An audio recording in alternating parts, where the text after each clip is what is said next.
भगवान शंकर के श्राप से जब कामदेव भस्म हो गया तो उनकी पत्नी रति अति व्याकुल होकर पति वियोग में उन्मत्त सी हो गईं। उसने अपने पति की पुनः प्राप्ति के लिए देवी पार्वती और भगवान शंकर की तपस्या की ताकि वे प्रसन्न हो जाएं। पार्वती जी ने उन्हें आशीर्वाद दिया कि तुम्हारा पति यदुकुल में भगवान श्री कृष्ण के पुत्र के रूप में जन्म लेगा और तुम्हें शंबरासुर के यहाँ मिलेगा। इसलिए रति शंबरासुर के यहाँ मायावती के नाम से दासी का कार्य करने लगी। इधर कामदेव रुक्मणी के गर्भ में स्थित हो गए। समय आने पर रुक्मणी ने एक अति सुंदर बालक को जन्म दिया।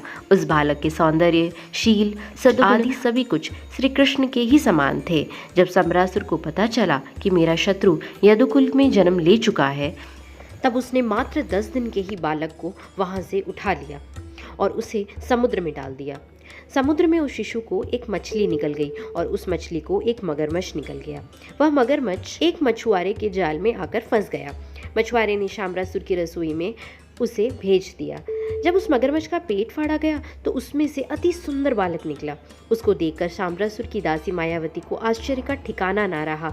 वह उस बालक को पालने लगी। उसी समय देवर्षि नारद मायावती के पास पहुंचे और उन्होंने मायावती को यह बता दिया कि यह उन्हीं का पति कामदेव है, जिनका पुनर्जन्म यदुकुल में हुआ है।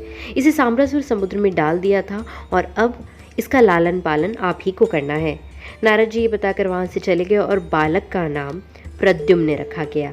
थोड़े ही काल में प्रद्युम्न युवा हो गया। प्रद्युम्न का रूप लावण्य इतना अद्भुत था कि वह साक्षात श्री कृष्ण ही लगते थे।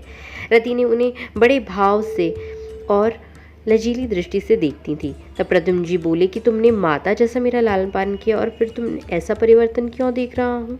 तब रति ने कहा, तुम पुत्र नहीं मेरे पति हो। मायावती रति ने उन्हें महाविद्या प्रदान की तथा धनुष, बाण, अस्त्र शस्त्र सभी विद्याओं में निपुण कर दिया। विद्या में प्रवीण हो जाने के बाद प्रद्युम्न अस्त्र शस्त्रों से सुसज्जित होकर शंबरासुर की सभा में गए। शंबरासुर उन्हें देखकर प्रसन्न हुआ और सभासदों से कहा कि इस बालक को मैंने पाल पोस कर बड़ा किया है। इस पर प्रद्युम्न बोले कि दुष्ट, मैं तुम्हारा बालक नहीं, तुम तो मेरे शत्रु हो जिसने मुझे समुद्र में डाल दिया था। अब मुझसे युद्ध करो। इतना सुनते ही शंबरासुर ने उन पर आक्रमण कर दिया। प्रद्युम्न ने अपने गदे से उनके गदे को काट दिया। इसके बाद उन्होंने काफी माया दिखाई और माया रचकर प्रद्युम्न से युद्ध करने लगा। काफी देर युद्ध चलने के बाद प्रद्युम्न ने अपने तलवार से शंबरासुर का सिर काटकर पृथ्वी पर डाल दिया। फिर मायावती रति प्रद्युम्न को आकाश मार्ग से द्वारिकापुरी ले आई। गौरवपूर्ण स्त्री के साथ सांवले प्रद्युम्न जी की शोभा अवर्णनीय थी।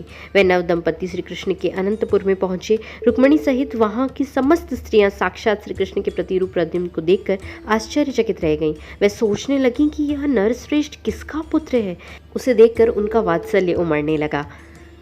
तभी नारद जी वहां पर आए और उन्होंने प्रद्युम्न की सारी कहानी सारी स्त्रियों को बता दी और वे हर्षोल्लास हो गए।